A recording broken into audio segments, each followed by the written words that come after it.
বন্ধুরা, বাংলাদেশের সাম্প্রতিক রাজনৈতিক পরিস্থিতিতে ছাত্র আন্দোলন নিয়ে যে আলোড়ন সৃষ্টি হয়েছে তা এখন অনেক প্রশ্নের জন্ম দিয়েছে। কিন্তু আজকের সবচেয়ে বড় প্রশ্ন হলো, এই আন্দোলনের পিছনে কারা ছিল? আমরা কি সত্যিই জানি কারা এই আন্দোলনকে নেতৃত্ব দিয়েছে? প্রথম থেকেই কিছু মানুষ বলে আসছিল যে এই ছাত্র আন্দোলনের পিছনে জামাত শিবিরের মতো সংগঠনগুলোর গোপন হাত রয়েছে। আজ যখন ঢাকা বিশ্ববিদ্যালয়ের শিবির সভাপতি আবু সাদিক কায়েমের পরিচয় সামনে এসেছে, তখন এই ষড়যন্ত্রের পর্দা উন্মোচিত হয়েছে। এতদিন যারা নিজেদের ছাত্র সমাজের স্বার্থের জন্য লড়াই করছে বলে দাবি করেছিল, তারা আসলে কাদের প্রতিনিধিত্ব করছিল? সাধারণ মানুষ যারা ছাত্র আন্দোলনকে সমর্থন করেছিল, তারা কি জানতো যে এই আন্দোলনের ভিতরে জামাত শিবিরের মতো উগ্র মৌলবাদী গোষ্ঠী ঢুকে পড়েছে? নাকি তারা প্রতারিত হয়েছে? আপনি কি কখনো ভেবেছিলেন যে আপনার সমর্থিত আন্দোলনের পিছনে রয়েছে এক সন্ত্রাসী সংগঠনের নেতারা? শেখ হাসিনা শুরু থেকেই এই ষড়যন্ত্রটি বুঝে গিয়েছিলেন। তিনি বারবার সতর্ক করেছিলেন, কিন্তু তখন কেউ শুনতে চায়নি। এখন কি মনে হচ্ছে যে তিনি সঠিক ছিলেন? এখন কি মনে হচ্ছে না যে আপনার সাথে বেইমানি করা হয়েছে? আজ আমরা পরিষ্কারভাবে দেখতে পাচ্ছি যে এই কথিত ছাত্র আন্দোলন আসলে একটি পরিকল্পিত রাজনৈতিক ষড়যন্ত্র ছিল। শেখ হাসিনাকে অবৈধভাবে ক্ষমতা থেকে সরানোর জন্য এই ষড়যন্ত্র করা হয়েছিল। আর এই ষড়যন্ত্রের মূল কারিগর ছিল জামাত শিবিরের দুষ্কৃতীরা, যারা ছাত্র আন্দোলনের ছদ্মবেশে বাংলাদেশের সাধারণ মানুষকে ধোঁকা দিয়েছে। আপনারা কি বুঝতে পারছেন কিভাবে এই ষড়যন্ত্রটি এতদিন আড়ালে ছিল? এতদিন যাদেরকে আপনারা সাধারণ ছাত্র নেতা মনে করতেন, তাদের আসল পরিচয় এখন দেখতে পাচ্ছেন কি? বন্ধুরা, আজ দেশের মাটিতে একটি জ্বলন্ত প্রশ্ন দাঁড়িয়ে গেছে। আমরা কি এতদিন ধরে প্রতারিত হয়ে আসলাম তাহলে? আজ যখন ঢাকা বিশ্ববিদ্যালয়ের ছাত্র শিবিরের সভাপতি আবু সাদিক কায়েম তার আসল পরিচয় সামনে নিয়ে আসলো, তখন আমাদের সামনে উদ্ভাসিত হয়েছে এই ষড়যন্ত্রের ভয়াবহ চিত্র। এতদিন আমরা যাদেরকে সাধারণ ছাত্র নেতা হিসাবে জানতাম, তাদের মধ্যে লুকিয়েছিল জামাত শিবিরের মতো সন্ত্রাসী সংগঠনের নেতারা। কিন্তু প্রশ্ন হচ্ছে, কিভাবে এই আন্দোলনের পিছনে এত বড় একটি ষড়যন্ত্র হতে পারল? কেমন করে সাধারণ মানুষকে ধোঁকা দিয়ে জামাত শিবিরের দুষ্কৃতীরা নিজেদের ছাত্র হিসাবে পরিচিত করলো? আমরা কি কখনো ভেবেছিলাম ছাত্র আন্দোলনের নামে এরা এমন একটি বিশাল প্রতারণা করবে জনগণের সঙ্গে? আসলে জামাত শিবির খুব ভালোভাবেই জানতো বন্ধুরা, যদি তারা নিজেদের আসল পরিচয় প্রকাশ করে দেয়, তাহলে বাংলাদেশের সাধারণ মানুষ তাদের পাশে কখনোই দাঁড়াবে না। কারণ বাংলাদেশের সাধারণ মানুষ শিবির এবং জামাতের প্রতি সবসময় একটা তীব্র ঘৃণা পোষণ করে এসেছে, বেশি সংখ্যক মানুষ। তাই তারা এই আন্দোলনের আড়ালে নিজেদের পরিচয় গোপন রেখে ছাত্র সমাজের সমর্থন পাওয়ার জন্য নতুন একটি মুখোশ তৈরি করেছিল। এই প্রতারণার একটি বিশাল উদাহরণ হচ্ছে এই আবু সাদিক কায়েম, যে এতদিন ঢাকা বিশ্ববিদ্যালয়ের একজন সাধারণ ছাত্র নেতা হিসাবে নিজেকে স্থাপন করেছিল, অথচ বাস্তবে সে ছিল শিবিরের একজন সভাপতি, যে শিবিরের মতো একটি সন্ত্রাসী খুনি সংগঠনের নেতৃত্ব দিচ্ছিল। আর তার এই ফেসবুক স্ট্যাটাসের মাধ্যমে এখন তো পরিষ্কার হয়ে গেছে, এতদিন ধরে সে এই আন্দোলনের পিছনে কাজ করছিল শিবিরের হয়ে। আপনারা কি জানেন এই ষড়যন্ত্রের পুরো পরিকল্পনাটি কিভাবে বাস্তবায়িত হয়েছিল? জামাত শিবিরের দুষ্কৃতীরা ছাত্র আন্দোলনের ভেতরে ঢুকে প্রথমেই দেশের সাধারণ মানুষকে একটা বিভ্রান্তকর পরিস্থিতির মধ্যে ফেলে দিয়েছিল। তারা সাধারণ ছাত্রদের মতো আচরণ করে জনগণের সমর্থন আদায় করেছে। কিন্তু আজ যখন সত্য বেরিয়ে এসেছে, তখন আমরা দেখতে পাচ্ছি শেখ হাসিনা বরাবরই সঠিক ছিলেন। তিনি জানতেন এই আন্দোলনের পিছনে শিবির এবং জামাতের মতো সংগঠনগুলোর মস্ত বড় হাত রয়েছে। তাই এখন প্রশ্ন হচ্ছে, আপনারা যারা এতদিন এই আন্দোলনকে সমর্থন করেছিলেন, তারা কিভাবে প্রতারিত হলেন? কেমন লাগছে যখন দেখছেন যে আপনারা যাদেরকে ছাত্র নেতা মনে করতেন, তারা আসলে সন্ত্রাসী গোষ্ঠীর নেতা? আজকে যখন পুরো বাংলাদেশ একটি গণপিটুনির মঞ্চে পরিণত হয়েছে, তখন কি আপনার মনে পড়ছে যে আওয়ামী লীগের কর্মীরা বারবার বলেছিল এটি জামাত শিবিরের আন্দোলন? তখন কি তাদের কথা শুনতে চেয়েছিলেন? আজকের এই পরিস্থিতিতে আমাদের একটি কঠিন প্রশ্নের মুখোমুখি দাঁড়াতে হচ্ছে। ছাত্র আন্দোলন সমর্থনকারীরা কি আদৌ জানতো কাদেরকে তারা সমর্থন করছে? এই সমর্থকরা কি জানতো তারা আসলে জামাত শিবিরের ষড়যন্ত্রের সহযোগিতা করছে নিজের অজান্তে? আমরা যাদেরকে দেশের ভবিষ্যৎ বলে মনে করেছিলাম, তারা আদৌ দেশপ্রেমিক ছিল না, তারা ছিল একটি প্রতারণাকারী। আজ স্পষ্ট হয়ে গেছে যে যেসব ছাত্রনেতা বা সমন্বয়ক এই আন্দোলনের নেতৃত্ব দিচ্ছিল, তাদের অনেকেই সরাসরি জামাত শিবিরের সঙ্গে জড়িত ছিল।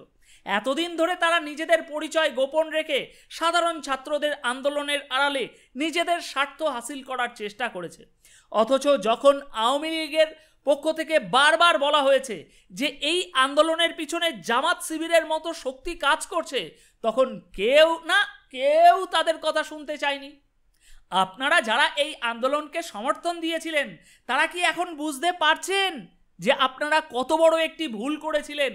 জামাত শিবিরের মতো সন্ত্রাসী সংগঠনগুলোকে সমর্থন করা, আপনারা নিজেরাই নিজেদের দেশের বিরুদ্ধে কাজ করেছেন। এই সমর্থনে যারা নিজেদের মুক্তিযুদ্ধের চেতনার ধারণকারী বলে দাবি করত, তারা কিভাবে এত ষড়যন্ত্রের শিকার হলো, এত বড় ষড়যন্ত্রের।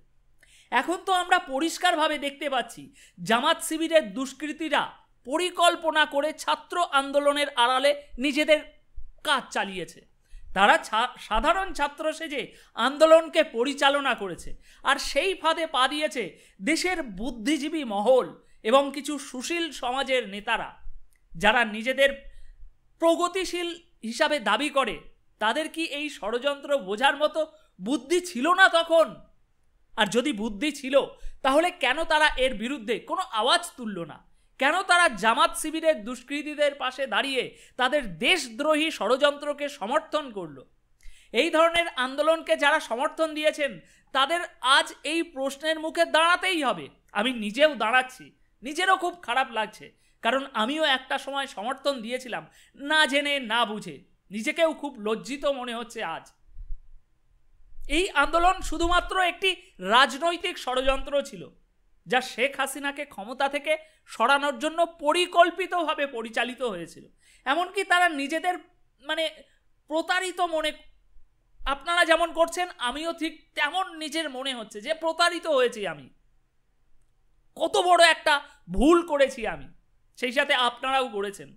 যারা তখন শেখ হাসিনার কথা বিশ্বাস করেনি, তাদের এখন লজ্জিত হওয়া উচিত, কারণ তারা নিজেরাই প্রতারণার শিকার হয়ে দেশের স্বার্থের বিরুদ্ধে দাঁড়িয়েছিল।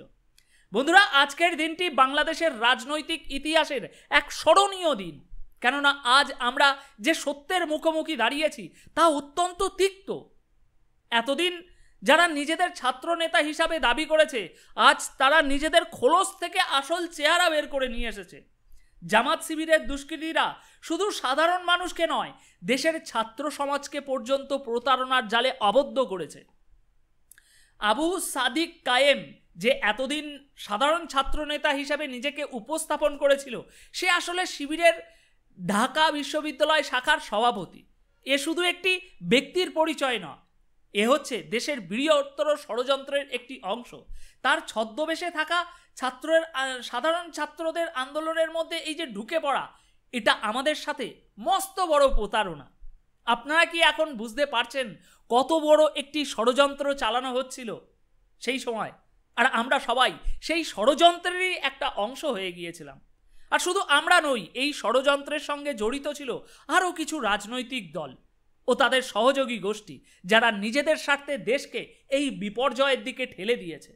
যারা এতদিন ধরে ছাত্র আন্দোলনের নাম করে জনগণকে ধোঁকা দিচ্ছিল, তারা এখন ধরা পড়ে গিয়েছে। শেখ হাসিনা বারবার সতর্ক করেছিল, কিন্তু তখন কেউ বিশ্বাস করেনি। তাই আজ যখন ষড়যন্ত্রের আসল চেহারা প্রকাশ পাচ্ছে, তখন কি সেই সমর্থকরা আজ লজ্জিত? হ্যাঁ, সত্যিই লজ্জিত। আপনারা কি জানেন কতটা পরিকল্পিতভাবে এই ষড়যন্ত্র পরিচালিত হয়েছিল? ঢাকা বিশ্ববিদ্যালয়ের আবু সাদিক একটি বড় উদাহরণ। তার মতো আরও অনেকেই বিভিন্ন নামে নিজেদের পরিচয় গোপন রেখে ছাত্র সমাজকে বিভ্রান্ত করেছে। তারা সামাজিক কাজের আড়ালে নিজেদের রাজনৈতিক কর্মসূচি চালিয়েছে, যেমন গাছ লাগানো, রাস্তা পরিষ্কার, এরম বিভিন্ন সামাজিক কার্যক্রমের মাধ্যমে নিজেদের আড়ালে রাখার চেষ্টা করেছে। কিন্তু আজ সেই মুখোশ খুলে গেছে। সাধারণ মানুষের উচিত এই ষড়যন্ত্রকে চিনে নেওয়া। তাদের বুঝতে হবে তারা যে আন্দোলনকে সমর্থন করেছে তা আসলে দেশের বিরুদ্ধে একটি প্রতারণা। এই ষড়যন্ত্র শুধু শেখ হাসিনার বিরুদ্ধে নয়, বরং বাংলাদেশের স্বাধীনতার বিরুদ্ধে, মুক্তিযুদ্ধের চেতনার বিরুদ্ধে ছিল। এই ষড়যন্ত্র শুধু বাংলাদেশের অভ্যন্তরীণ রাজনৈতিক স্থিতিশীলতাকে ক্ষতিগ্রস্ত করেনি, বরং এই ষড়যন্ত্রের প্রভাব বাংলাদেশ ও ভারতের মধ্যে দীর্ঘদিনের সুসম্পর্কের উপরেও পড়েছে।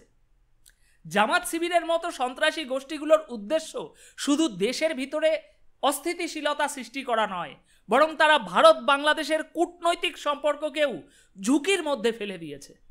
আপনারা কি লক্ষ্য করছেন কিভাবে এই ষড়যন্ত্রের ফলে আমাদের দুই দেশের সম্পর্কের মধ্যে একটা বড় ফাটল ধরেছে? ভারত বাংলাদেশের মধ্যে এতদিনের যে বাণিজ্যিক ও কূটনৈতিক সম্পর্ক গড়ে উঠেছিল তা এই ষড়যন্ত্রের কারণে এখন ভয়ানক ক্ষতিগ্রস্ত হয়েছে। জামাত শিবির শুধু বাংলাদেশেই ষড়যন্ত্রের জাল বিছায়নি, তাদের লক্ষ্য ছিল ভারতের সঙ্গেও কূটনৈতিক টানাপোড়েন সৃষ্টি করা। আপনারা নিশ্চয়ই জানেন বাংলাদেশ ও ভারতের মধ্যে বাণিজ্যিক ও কৌশলগত সম্পর্ক কতটা গভীর। অথচ এই ষড়যন্ত্রের ফলে ভারতের সঙ্গে বাংলাদেশের সম্পর্ক আজ আরও একবার হুমকির মুখে পড়েছে। এই ষড়যন্ত্র শুধু রাজনৈতিক বা সামাজিকভাবে ক্ষতির কারণ হয়নি, বরং এটি দেশকে অর্থনৈতিকভাবে ক্ষতির দিকে ঠেলে দিয়েছে। আমরা সবাই জানি ভারত বাংলাদেশ একে অপরের প্রধান বাণিজ্যিক অংশীদার।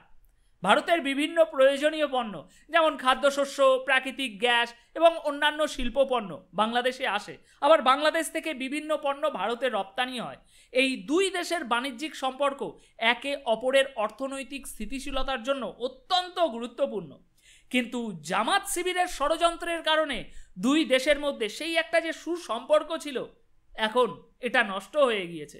সুতরাং এর প্রভাব শুধু রাজনৈতিক অঙ্গনে নয়, আমাদের দেশে সাধারণ মানুষের জীবনযাত্রার উপরেও পড়েছে। আমরা তো দেখতে পাচ্ছি কিভাবে এই ষড়যন্ত্রের ফলে দুই দেশের মধ্যে একটা টানাপোড়েন তৈরি হয়েছে। বাংলাদেশের অভ্যন্তরে শিবিরের কর্মকাণ্ড এবং ছাত্র আন্দোলনের অজুহাতে ভারতের বিরুদ্ধে যে বিদ্বেষমূলক প্রচারণা চালানো হয়েছে তা এই দুই দেশের সুসম্পর্ককে একটা এর মধ্যে বড় ফাটল ধরিয়ে দিয়েছে। শেখ হাসিনা যেভাবে এই ষড়যন্ত্রকে শুরুতেই বুঝতে নিয়েছিল তা আজ আমাদের কাছে স্পষ্ট। তিনি বারবার সতর্ক করেছিলেন যে এই ষড়যন্ত্র শুধু তার সরকারের বিরুদ্ধে নয়, বরং বাংলাদেশকে কৌশলভাবে দুর্বল করে একটা পরিকল্পনা চলছে দুর্বল করার। আজ যখন এই ষড়যন্ত্রের আসল চেহারা উন্মোচিত হয়েছে, তখন আমাদের সত্য উপলব্ধি করতে হবে। এই ষড়যন্ত্রের মূল লক্ষ্য ছিল বাংলাদেশকে আন্তর্জাতিক ক্ষেত্রে বিপর্যস্ত করা। এখন প্রশ্ন হচ্ছে, আমরা কি বুঝতে পারছি কত বড় একটি চক্রান্তের শিকার হয়েছি আমরা? আমাদের দেশের ভিতরে যারা নিজেদের ছাত্র নেতা পরিচয় দিয়ে দেশের জন্য লড়াই করেছে বলে দাবি করেছিল, তারা আসলে সন্ত্রাসী ও দেশের শত্রু হয়ে কাজ করেছিল। জামাত শিবিরের এই ষড়যন্ত্রের ফলে বাংলাদেশের রাজনৈতিক স্থিতিশীলতা নষ্ট করার পাশাপাশি ভারতের সঙ্গে আমাদের দীর্ঘদিনের সুসম্পর্ককেও ফাটল ধরানোর চেষ্টা করা হয়েছে। এখন আমরা প্রায় প্রতিদিনই দেখতে পাচ্ছি কিভাবে শিবির এবং জামাতের দুষ্কৃতীরা ছাত্র সমন্বয়ের নামে দেশের ভিতরে বিভিন্ন জায়গায় নানা জায়গায় বিশৃঙ্খলা ঘটাচ্ছে। এই ষড়যন্ত্র ছিল একটি পরিকল্পিত চক্রান্ত, যা শেখ হাসিনার নেতৃত্বাধীন সরকারকে অবৈধভাবে ক্ষমতা থেকে সরানোর একটা উদ্দেশ্য ছিল। কিন্তু আজকের সবচেয়ে বড় প্রশ্নটি হচ্ছে, আমরা এই প্রতারণা থেকে কি শিক্ষা নিলাম? আমরা কি আরেকবার জামাত শিবিরের মতো সন্ত্রাসী সংগঠনের ষড়যন্ত্রের শিকার হব, নাকি আমরা এবার সচেতন থাকব? আমরা যারা এতদিন এই আন্দোলনকে সমর্থন দিয়ে আসলাম, আমরা কি এবার বুঝতে পারলাম কিভাবে জামাত শিবির আমাদের বিশ্বাসকে ব্যবহার করেছে? আজকের এই পরিস্থিতিতে আপনাদের আত্মসমালোচনার প্রয়োজন, কারণ যাদেরকে আপনারা নেতৃত্ব দিয়েছেন বলে মনে করতেন, তারা আসলে দেশের শত্রুদের হয়ে কাজ করেছিল। আজ কি আমাদের মনে হচ্ছে শেখ হাসিনার কথা যদি আমরা সেই সময় শুনতাম তাহলে এত বড় একটি প্রতারণার শিকার কখনোই হতাম না? তবে এখন আমাদের সামনে একটি নতুন সুযোগ এসেছে। আজকের বাংলাদেশে আজকের জনগণ আর সেই পুরনো ভুল করবে না। যারা এতদিন ধরে ষড়যন্ত্রের অংশ হয়ে কাজ করেছে তাদের বিরুদ্ধে আমাদের সোচ্চার হতে হবে। দেশের শান্তি, স্থিতিশীলতা এবং গণতন্ত্র রক্ষার জন্য আমাদের সবাইকে ঐক্যবদ্ধ হতে হবে। এই ষড়যন্ত্রের মূল লক্ষ্য ছিল বাংলাদেশের সার্বভৌমত্বকে আঘাত করা। শেখ হাসিনা যেভাবে ষড়যন্ত্রের মূল বুঝে ফেলেছিল শুরুতে, তা আমাদের জন্য একটি অত্যন্ত গুরুত্বপূর্ণ শিক্ষা। তিনি সেই সময় বারবার বলেছিলেন জামাত শিবিরের মতো প্রতিক্রিয়াশীল শক্তিগুলো দেশের বিরুদ্ধে কাজ করছে। আজ তার সতর্ক বার্তাগুলো সব সত্য প্রমাণিত হয়েছে। জামাত শিবিরের মতো দেশ বিরোধী শক্তিগুলোকে সমর্থন দিয়ে আপনারা দেশের উন্নয়নের পথে বাধা সৃষ্টি করেছেন। তাই এখন আমাদের আবার এক হয়ে দেশের শত্রুদের বিরুদ্ধে লড়তে হবে। তাই আবারও বলছি, আজকের বাংলাদেশ আর প্রতারণার শিকার হবে না। আমরা শেখ হাসিনার নেতৃত্বে ঐক্যবদ্ধ হয়ে দেশের সন্ত্রাসী শক্তিগুলোকে নির্মূল করব গোড়া থেকে। আজকের এই ষড়যন্ত্র আমাদেরকে শিখিয়েছে আমাদেরকে সতর্ক থাকতে হবে, সচেতন থাকতে হবে এবং দেশের শত্রুদের বিরুদ্ধে রুখে দাঁড়াতে হবে এক হয়ে। জয় বাংলা, জয় বঙ্গবন্ধু। ধন্যবাদ, অনেক অনেক ধন্যবাদ।